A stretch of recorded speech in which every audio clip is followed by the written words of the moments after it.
Ah, le Canada, terre du multiculturalisme et de l'ouverture aux autres. On a un premier ministre qui a constitué un cabinet paritaire, qui inclut des Autochtones et des gens d'origines diverses.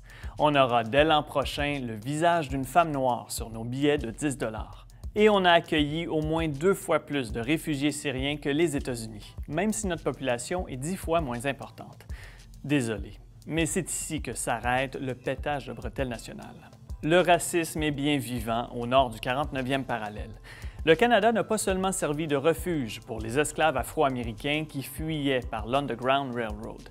L'esclavage a aussi existé et perduré chez nous pendant plus de 200 ans. Aujourd'hui, tous les Canadiens sont libres, du moins en théorie.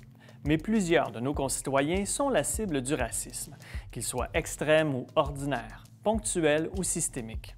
Certains ont de la difficulté à se trouver un emploi ou un logement.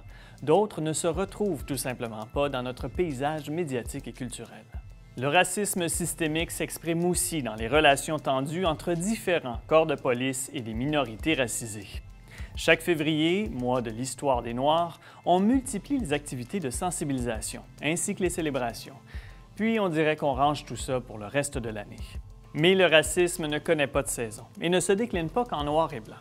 L'islamophobie est rampante. Les réflexes anti-asiatiques sont de retour sur la côte ouest et les Autochtones continuent de faire les frais d'une histoire qui se perpétue sous différentes formes.